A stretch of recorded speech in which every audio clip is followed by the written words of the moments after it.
What's up everyone? Again, welcome na naman dito sa aking YouTube channel. Again, this is Yana and today's vlog. Syempre, isang panibagong pautangan online na naman na ma-access nyo sa Google Play Store ang ating pag-uusapan. Ayon sa loan app kasi na ito, pwede nga daw tayong makahiram hanggang 50,000 pesos.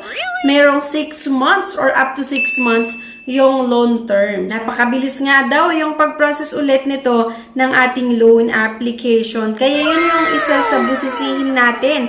Kaya sana mapanood nyo yung buong video na ito para malaman nyo kung magkano nga ba talaga yung pwede nating mautang, paano nga ba yung interest, yung processing fees, at kung gaano nga ba kahaba yung loan terms. Mahaba nga ba talaga or short term lang. Okay? Pero bago ang lahat, kung ngayon ka lang nanood sa ating videos or maaring lagi kang nanonood pero hindi ka pa nakakapag-subscribe, abay mag-subscribe ka na nga po para makasali sa ating weekly pa-Gcash giveaways at syempre sa ating pa-cellphone giveaways na ini-announce nga po natin every 25th of the month. At yun na nga, congratulations sa winner natin noong mga previous month. Ito na nga, ang pag-usapan ulit natin ay ang Easy Peso Pro Installment Thread under ng Pearl Lending Company. Okay? Once na i-download nyo yung loan app na ito at binuksan nyo agad-agad, ito nga yung makikita natin na kung saan pwedeng makahiram hanggang 50,000 pesos. At kung makikita nyo dyan sa baba, audit exemption period,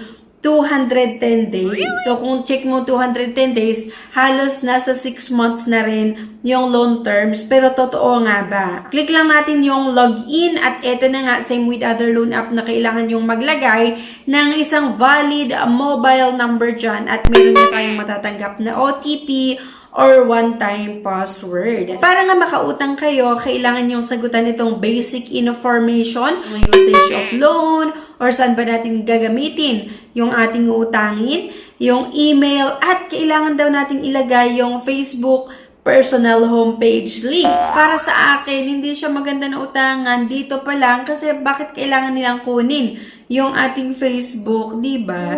Pero nuloy ko pa rin na umutang para nga makita kung paano yung interest, yung processing fees at yung loan terms.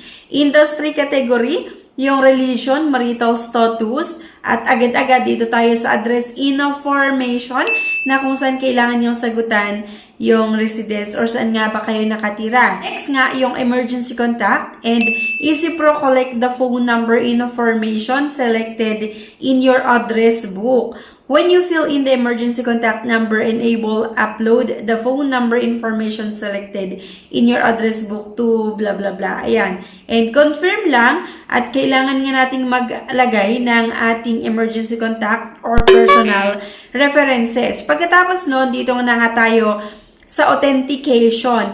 Dito naman kailangan yung mag-upload ng isang valid government ID at pwede nga daw dito yung UMID, yung SSS, yung TIN, passport, driver's license, voter's ID, GSIS card, at yung PhilSys ID. And agad-agad mga beshies, pagka-submit ko ng aking loan application, ito na nga yung lumabas, reviewing. Please wait patiently. The audit result is expected to be given within 24 hours after. 5-star comment for accelerated review. Diba? Pero hindi na ako nag-comment dito. At ito na nga, auditing na nga daw yung loan application ko. So habang inaantay ko, kasi matagal din naman yung pag-process nito ng loan application. Kasi nga daw abutin ng 24 hours yung pagre-review nila ng aking loan application.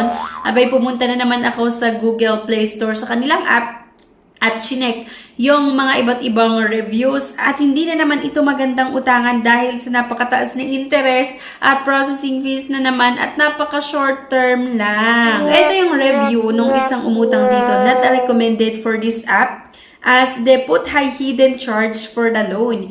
Please don't use this app. First loan will be 2,000. You will receive 1,100 only. After 7 days, you need to pay the loan for 2,000 even though you receive 1,100.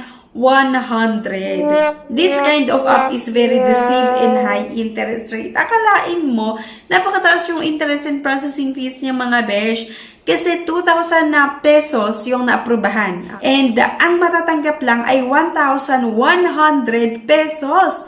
At within 7 days, kailangan mong bayaran yung 2,000 pesos. Kasi kapag loan up tayo umuutang, once na nag-post due yung account natin, talagang asahan mo na mataas din po yung late payment fees. Sa isang loan up na naman, hindi ko nire-recommend at hindi talaga maganda na utangan. Pero sabi ko nga, option nyo pa rin yan kung gusto nyong umutang dito or hindi. Pero kung ako yung tatanungin, hindi ko nire-recommend kasi akalain mo halos kalahati yung utangin mo, yung ikaltas nila. Tapos kung ano yung matitira, yan lang yung matatanggap mo. At may mga iba pa na negative talaga yung mga reviews nila. Though, may mga naglalagay ng mataas na star doon sa mga reviews sa kanilang app nga. Pero mag-ingat din kayo sa mga matataas na star kasi minsan empleyado lang din ng mga loan app yung naglalagay ng mataas na star. So yan lang mga beshies. Ano sa tingin nyo? Okay ba itong Easy Peso Pro installment thread daw na loan app or hindi? Saan i-comment nyo kung ano yung nasa isip nyo at